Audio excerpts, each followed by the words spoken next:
हाँ, कल जब पार्टी ने एग्जिट पोल की बहस में शामिल होने से इनकार किया तो मुझे खटका लगा, कुछ ये लगा कि यार ऐसा क्यों।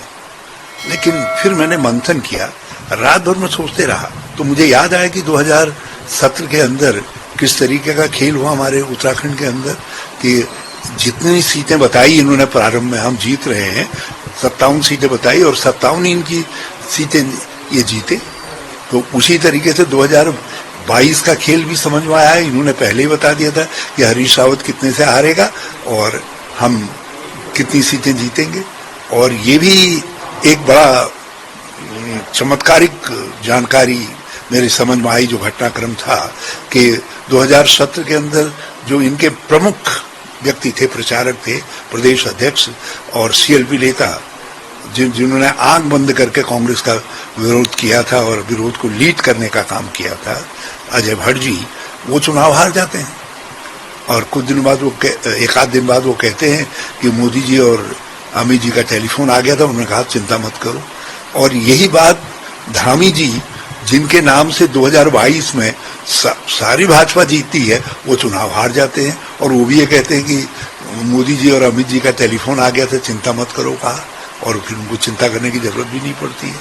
तो ये सब चीजें हैं जो एग्जिट पोल की साख को, और ये साख पर हम संदेह नहीं कर रहे, इस साख पर चोट कर रही है भारतीय जनता पार्टी, क्योंकि वो जितना प्रारंभ में नंबर बताते हैं, जितने उनके नेतागण कहते हैं, मोदी जी कहते हैं, अमित शाह जी कहते हैं, एग्जिट पोल ऐसा लगता है कि उनके नंबर को फॉलो कर रहा है। तो ये हो ही नहीं सकता है। कोई भी पॉलिसी ये नहीं कह सकता है कि 2.5-3 महीने के कैंपेन में कोई असर ही नहीं पड़ा, घटनाक्रमों का कोई असर ही नहीं पड़ा। तो क्या बात है कि जो कुछ भाजपा पहले दिन कहती है या शुरुआत में कहती है, वही जो है एग्जिट पोल में भी आता है। इसलिए मैं समझता हूँ, मैं सुबह जब इस निष्कर्ष पर पहुंचा, हाँ पार्टी का निर्णय सही लगता है, तो फिर मैं आराम से थोड़ी देर सो गया। सर, कई जगह जैसे ईवीएम को लेकर के सवाल होते हैं, पहले भी आप लोग उठाते रहे हैं, तो क्या ये आशंकाएं हैं कि इस बार कहीं न कहीं जो है इन चीजों में फेल हो सकता है? अभी मुझको कुछ जानकारियां मिली हैं, जो फॉर्म 17 है, 17C है, वो एक प्रमाण पत्र है जिसको इलेक्शन कमीशन भी एक्नॉलेज करता है, एक्ट भी एक्नॉलेज करता है, और उसमें कई में जो है कंट्रोल यूनिट नंबर है तो यूनिट नंबर नहीं है।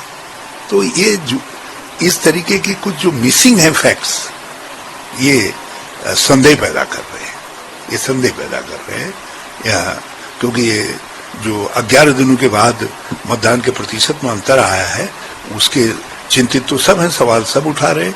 तो ये जो इसमें विसंगति दिखाई दे रही है, ये हम आरोप से बातचीत करेंगे, और यदि बातचीत के बाद पुष्टि होती है हमारे संदेह की, तब इस मामले को हम आगे लाएंगे। अगर आप ये वीडियो YouTube पर देख रहे हैं तो हमारे चैनल को सब्सक्राइब करें और बेल आइकन को दबाना ना भूलें। अगर आप Facebook पर ये वीडियो देख रहे हैं तो हमारे पेज को लाइक करें।